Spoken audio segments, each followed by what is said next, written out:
Welcome to Business Club. We're here with Majid Mogaraban, and Majid is a world-traveling father and professional speaker.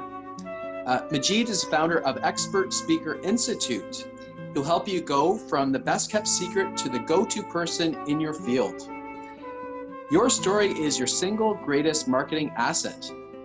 Majid will help you tell that story so that your ideal clients choose you and ignore the competition. Majid is the #1 highest rated instructor in the world at Learning Tree International. He is a 2-time international best-selling author, a TEDx speaker. Majid has spoken at the United Nations twice and has worked privately with celebrities, politicians, an Olympic gold medal winner, CEOs, and top entrepreneurs. Excellent, Majid. So great to have you with us today. Thanks for having me, Paul. It's a pleasure to be here. So Majid, I know that you've been off on an adventure down south of the border for the last 2 months visiting clients. And this is sort of a topical situation because I know you're in quarantine right now, but tell us, what that's been like the last couple of months. Well, Paul, this is my second quarantine. My first quarantine started when I was traveling in Portugal, running an event when all of a sudden borders started closing and they said, everybody get home. And so I did my first quarantine. And then in about May, I got an invitation to a retreat in Texas. And being that I'm an American citizen and a Canadian citizen, I can cross these borders. And the original plan was to come home in 2 weeks. And my hope was that the quarantine would end, but then I just kept on extending the trip and visiting more clients and attending more retreats. You know, there were some small retreats that are happening across the United States. I just love to travel, and what an interesting time to be traveling. So, was safe as I needed to be and got to experience this cultural phenomenon and get to see how so many people are experiencing reality in a different way. Very unique experience. And now I'm home because I do have my beautiful babies and I want to see them. And the funny thing was I just saw them from a safe distance. I'm waving at them from a safe distance here. What a world we live in. So I'm on day 3 of 14 in quarantine back in Canada. So it's been really, really interesting experience. Yes, I know it's how inconvenient it is. And we just got our branch here all set up for the pandemic. We're putting down yellow tape and we got the mask and the gloves and the Clorox wipes and everything like that. So yeah, but we've been closed like the last 2 months as well. So yeah, it certainly is a new world we're in, and just have to accommodate things. So, and we have actually a mutual, so the way I actually learned about you was from our mutual friend, Paul, who I believe was also met you in Portugal as well. He was great chef, so helping, probably helped you with a couple meals there. And he's the celebrity expert author for writing books, whereas you are the expert for public speaking. So tell us, Majid, what does it take to be an effective public speaker? Great question. And let me get back to that. And just shine a little light on Paul Newton, who is my publisher for my one of my books called The Small Business Trap. And I invited him to speak at my event that was supposed to be held here in Ottawa, downtown Ottawa, but we brought it online. And the cool thing is we had people in Saudi Arabia, in Germany, across the United States. And so what was initially considered a loss was actually a great gain for everybody involved because we all got to join this online conference from the comfort of our home. Paul spoke there. He was supposed to speak at our live event in Ottawa, but he spoke from the comfort of his home to multiple countries. And now he's working with several people who were in attendance in that live event. So great. It's been actually really cool. Another guy who was at our event in Portugal, I was supposed to be the MC at his event for functional medicine doctors in Toronto. It got canceled from being in person and instead it went from online, which made it go from 150 people in person to 4,000 people in 40 different countries online, which I MC'd from quarantine, from my home in quarantine. So it's been really interesting to see, when we ask ourselves the question, how can we make things even better because of quarantine? How does this give us a positive opportunity? So that's been really neat. Shout out to Dr. Paul Newton for speaking to our audience there. So what makes a great public speaker? A great public speaker is unforgettable. Unforgettable. So that means they are interesting enough to strike an emotional chord, to make a significant impact in your mind so that you never forget them. What good is a public speaker if you forget them, right? So step one, unforgettable. Step two, understood. An effective public speaker is understood, which means that they speak the language that the audience can understand. I work with a lot of doctors, and doctors are sometimes so smart, too smart for their own good. Their knowledge is so deep and so specific that when they speak, it can actually sound like a foreign language. So what I do is I actually help them turn that deep expertise into emotional stories. Because when their audience will hear a story that will trigger an emotion, it's more memorable, it's more understandable. So I'll leave it to those two things, understandable and unforgettable. Okay, no, that's really fascinating. And the way I know Paul Newton is actually through Toastmasters, which is an avenue for perfecting your public speaking and practicing in front of others and evaluating each other, getting rid of the ums, ahs, and extraneous words. Have you done any formal training to work on your public speaking, or is it more of a natural thing for yourself? Oh yeah, I've taken classes and I continue to take classes, and I have coaches and I continue to get coaching. Just like any world-class performer, any world-class athlete, there's always room to improve, and there's only a certain level of awareness that I can achieve of my own work without having someone's outside perspective. So one of the ways I coach myself is I film myself speaking and I watch it and I take notes just as though I'm coaching that person. And in fact, it's quite painful to watch your own self, because you go, man, do I really sound like that? Do I really look like that when I talk? But absolutely, it's a skill that is, it's the kind of thing that with a little bit of practice, you can make a lot of progress. And then that last bit of world-class excellence can take years or decades to achieve.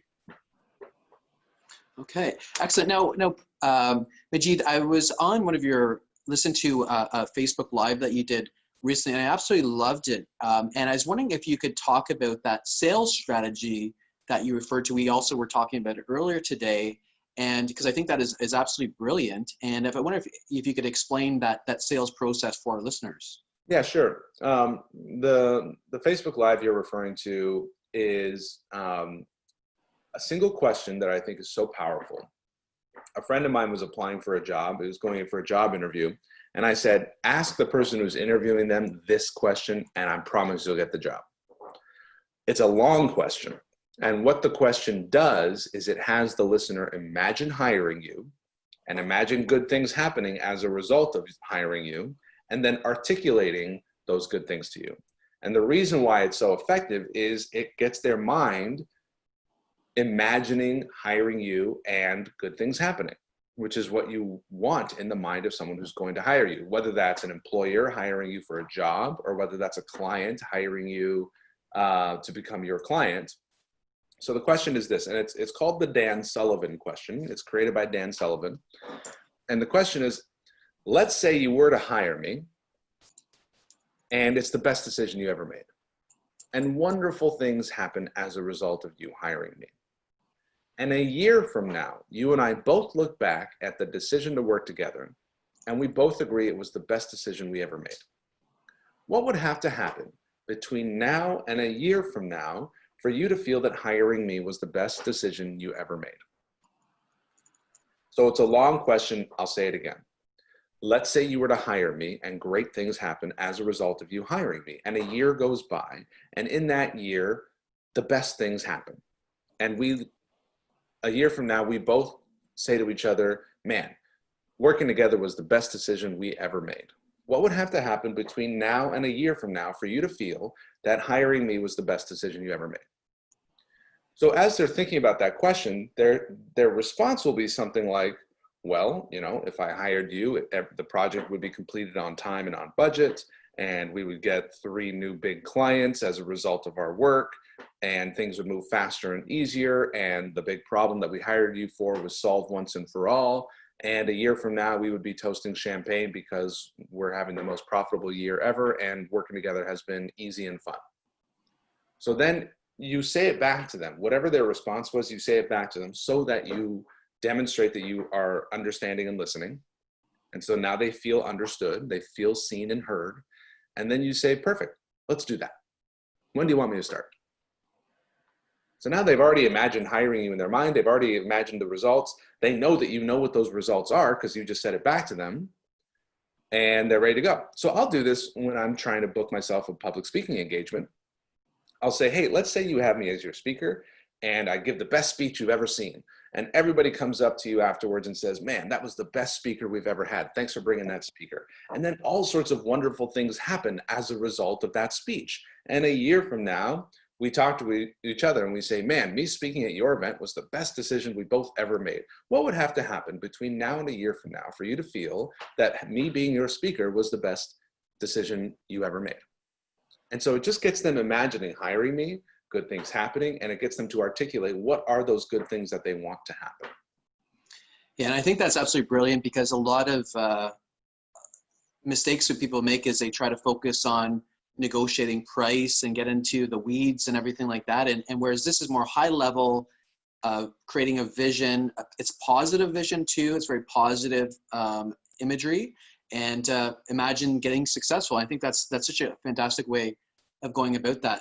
So Majid, I was wondering if you could tell us a little bit about your own personal journey in creating a very successful business, because I remember watching one of your other videos and you were saying, I just got a check for like, I think it was over $100,000 you made for the month or something like that. And so was there like a turning point, starting your small business where things just started to skyrocket?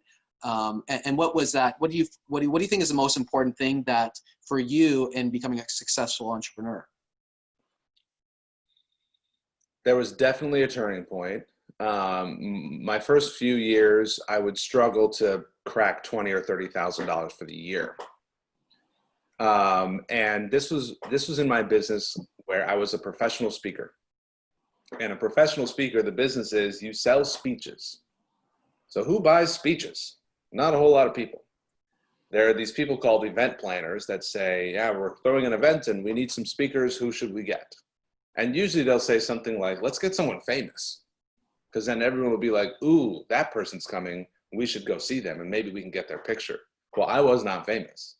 So the first breakthrough I had was when I started to specialize in an area of expertise. So when I first started, I printed out Vistaprint business cards, the free ones, right? And I had a bullet point list as long as I could make it in the smallest possible font on a business card. And it listed out all of the topics I thought I could speak on: time management, communication, sales, marketing, leadership, one thing after another. And I thought the more topics I have, the more chances I have to get hired. Well, it turns out it's the exact opposite. If I have a really long list of topics, it tells the market I don't have an expertise. They want to hear from an expert. So the first thing that I was able to clarify is the topic that I'm really skilled and passionate at the time was youth entrepreneurship. So now I know what I can talk about. I can go to high schools, I can go to colleges, and I have a great speech to inspire people to become an entrepreneur. Then I had to ask myself, who would pay for a youth entrepreneurship speaker? I found out that the government of Ontario had funds for entrepreneurship in schools, and I got hired by Invest Ottawa to do the youth entrepreneurship program. And so lesson number one was a long list of topics is not good for marketing. A very narrow list or one item is the best. Then I had a turning point after I started to understand how grant money worked and how government money worked. I started to use, there's a program called the Canada Ontario Jobs Grant that pays for training. And that's when I first started to get 6-figure contracts. What I learned was it's not 10 times or 100 times harder to get a 6-figure contract as it is to get a $10,000 or a $1,000 contract. It's actually just the same amount of work to get a $1,000 contract as it is to get a $100,000 contract. So that was great when I started to think bigger and understanding grant money. Now in my business, I've learned how to be famous in a very small community.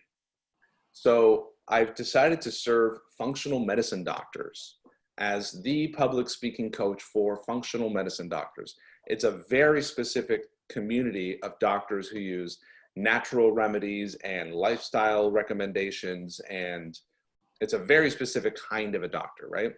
And the reason I chose that is I have a personal story of my mother's health having been turned around from a natural doctor, and I felt a great calling and a purpose to serve that community. And within a year, I had spoken on 3 or 4 or 5 stages of functional medicine doctors. I had spoken on a bunch of different podcasts and webinars for those communities. And then I would start getting on calls with people, and they would say, the first thing they would say is, gosh, Majid, I keep seeing you everywhere. And those are the words of your dreams as an entrepreneur in terms of marketing, and yet I don't advertise at all.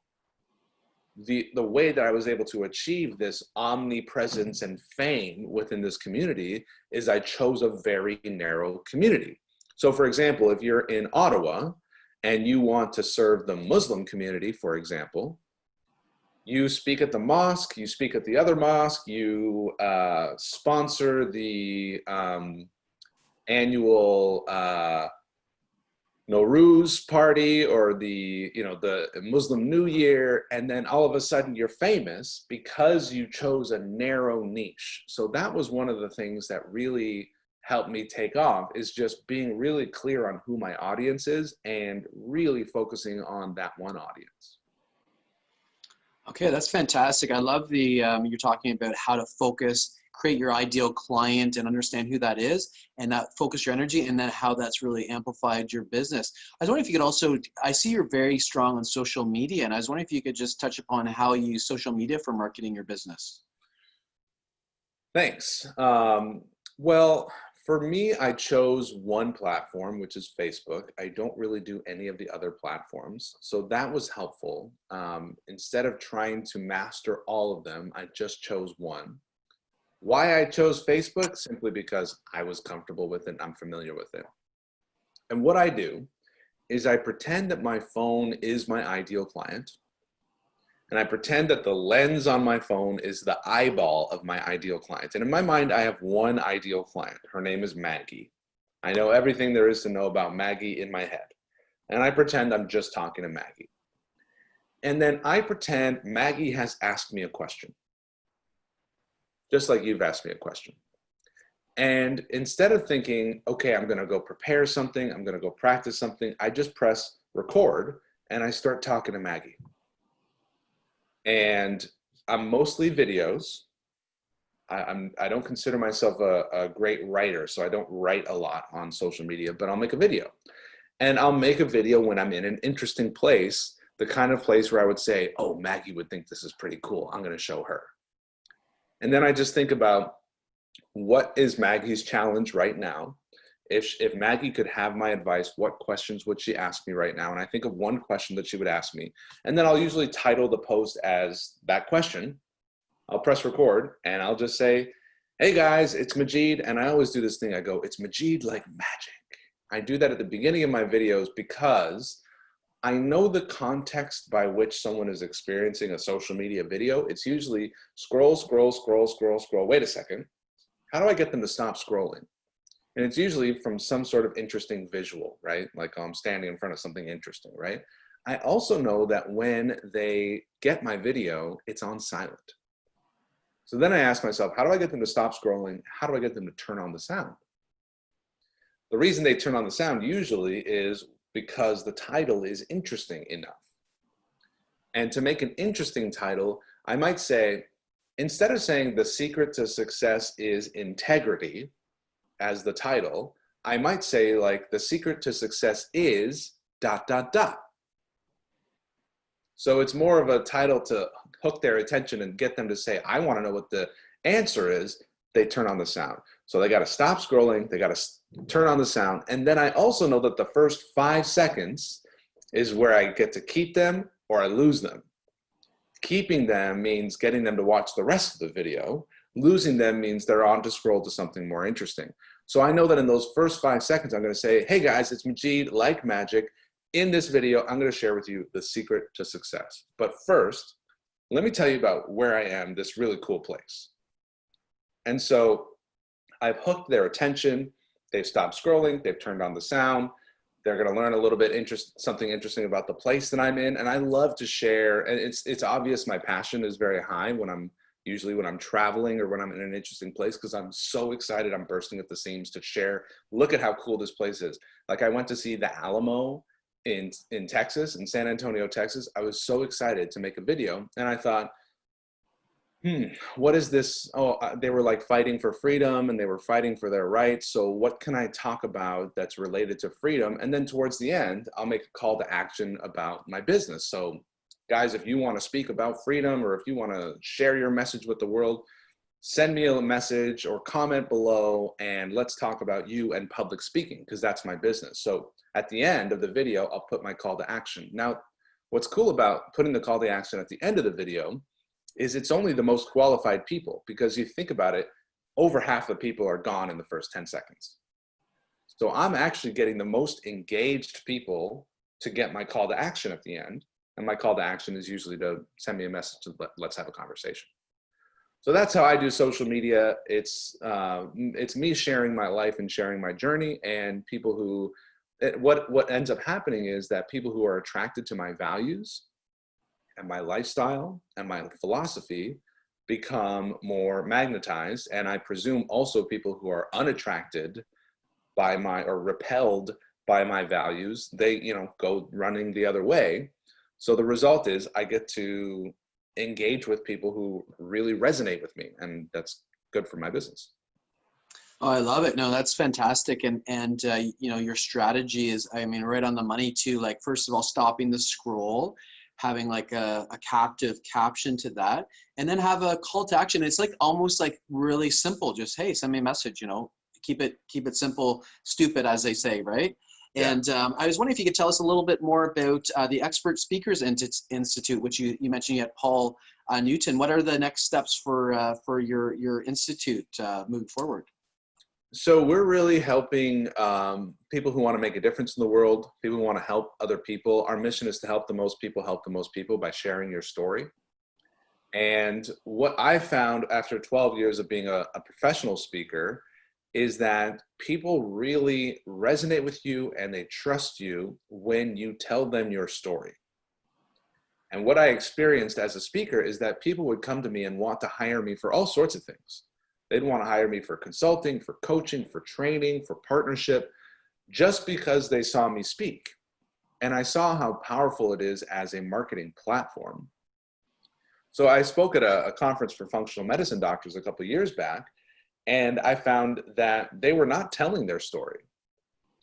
And they were not telling the story of their successful patients. And I saw a real opportunity to support them in being more effective in their presentations, because what they were doing prior to working with me is they were trying to educate their audience like they were medical students.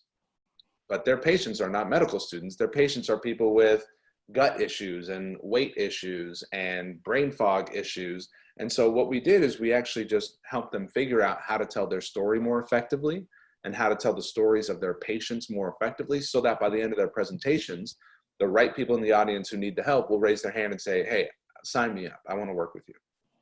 So the Expert Speaker Institute is designed to craft those stories and help you in your presentation skills so that you're more unforgettable, more understandable. And working with Paul Newton's been great, because a lot of my clients say, I'd love to have a book. And when you have a book, it's easier to get a speaking engagement. It's easier to establish your authority. In fact, the word author is the root of the word authority. And so we work together on whenever my clients want to write a book. And so if you're listening to this and you want to be a better public speaker, if you want to attract more clients from speaking engagements, or if you want to land paid speaking engagements, let's have a conversation. And you can go to my website, expertspeaker.com. And if you click on the apply button, or you can go directly to expertspeaker.com/apply, that's actually going to give you an opportunity to have a one-on-one conversation with me. What I do in that conversation, we do a process we call the opportunity audit. And we look at all the things that you're doing and all the things that you need to work on, and what would be the one thing that would make the biggest impact for you to work on now. And it's probably the most valuable conversation I have with my clients, because it really helps them focus on the one tactic or strategy to move them forward more quickly with public speaking. So we found that public speaking is the fastest way to get new clients. People go from never heard of them to I want to work with them in minutes, not days, weeks, months of nurturing and following up and all that. Because when you tell your story the right way, the right people will come to you ready to sign up. So expertspeaker.com/apply to get a one-on-one strategy session with me. And you'll have the opportunity to craft your story, become a better public speaker, learn how to consistently and predictably land speaking engagements for the right audiences. When you have the right audience and the right speech, you've got a money-making machine. It's not just about making money, it's about making a bigger impact and helping more people. So the way you're going to help more people is by speaking to the right audiences and giving the right speech. And the way you generate income, I used to think the best way to generate income as a speaker is to sell $10,000 keynote speeches. Well, that's possible. And mostly those $10,000 keynote speeches go to celebrities, because celebrities draw in the big audience. But what if I told you you could speak for free and make $50,000 because you get a whole bunch of clients from the audience? That's actually the strategy I would recommend for almost everybody, unless you're already famous. Then you're just selling your face and your name to attract more people. But if you're not famous, think about speaking not as the product that you sell, but think about speaking as the marketing to expose yourself and your message to your audience, so that the people in the audience who need your services are ready to hire you. So Paul, I'm sure you've had experiences where you've given a presentation to a room full of people. A lot of the people will leave the room and say, thanks, Paul, that was really interesting. I really appreciate it. Bye-bye. But some of those people will say, hey, Paul, that was exactly what I needed to hear. How do I get started working with you now? It's a very effective way to market yourself, to serve your audience and serve your community, and to allow the people who are ready to hire you to raise their hand and say, how do I work with you? Excellent. And just one other question related to that. How do you get people out to your, when you're doing a public speaking event? How do you market? Is that through social media? Is it by having multiple speakers? Like, what do you find is the key to getting people to attend your public speaking events? Great question. I'm not a master at this. I'll tell you what I do. What I do is I go to my email list, I go to my social media, I pick a place that's convenient. And right now, the most convenient place is online. Webinars and online summits. Especially because of COVID, it's very hard to, have a live event. But there are people who are much better than me at this, and I speak at their events. So they've already got 500 people attending, registered, and often one of the ways that they will get people to show up is a celebrity draw. So they'll find a celebrity that's well known that people want to come see, and so when I speak on someone else's event that already has 500 or 1,000 people registered to attend, that's great. Getting people to attend my own event, I will use my own platforms and remind them and repeat it and remind them and repeat it. Lots of promotion to get people to show up for sure. When you have people registered for free, you tend to only get about half at best actually showing up. When you get people to pay any amount, $10, $100, $1,000, you'll get more like 80 or 90% of people showing up. So it's definitely an art and a science, one that I haven't fully mastered, but I've partnered with people who have mastered the art of getting people to show up. So it's a great question, one I'm trying to figure out myself too, Paul. Yeah, there's actually, I'll just give a shout out to Ken Dunn, who is actually doing a beta course right now called Fill Your Live Events. So he's working with another partner to get that. And it's really interesting. I actually attended a presentation recently. One last thing before we go, Majid, is I just want to ask you what your personal why is, because a lot of entrepreneurs, need to have something that motivates them to get up every day, spend the 10 to 12 hours, on their business. What would you say your personal why? Is it to reach do you have a financial goal that you had, or is it more of a personal goal, or is it more of a creating a difference in the world for you? I do have a financial goal, and I love to take my wife and kids traveling and travel the world. My wife and kids did not want to come on the COVID adventure, so I did that one solo. But the real why for me is actually my mother was diagnosed with bipolar about 6 years ago. And the doctor told her to take lithium pills forever. And they just said, there's no solution, just take these lithium pills. And the lithium pills turned her into a zombie. She was like, nobody's home, right? She's alive technically, but like we basically lost the person who was my mother. In fact, I actually started calling her Vicky because I couldn't call her mom anymore, because like, that's not mom. That's just, she looks like mom, but mom's gone. And that went by for years until one day, a friend of my mother's saw an advertisement for a free workshop called The Gut-Brain Connection, How the Food You Eat Affects Your Mental Health. And she went to that presentation and she heard about bipolar. And so she comes home and she calls my mom and she says, I think you might want to go see this natural doctor. The stuff they were saying sounds like they might be able to help you.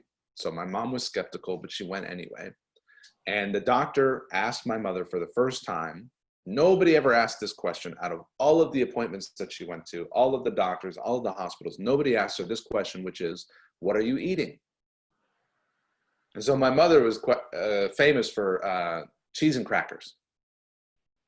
And so the natural doctor said, I wonder if you've got a dairy allergy or a gluten allergy. Why don't we find out? Why don't we get you off the cheese and crackers and give you some whole foods, fruits and vegetables? Let's try it for a month. Well, it was like a miraculous turnaround. It was like she completely came back to life, and she started coming off the lithium pills, and we basically got mom back.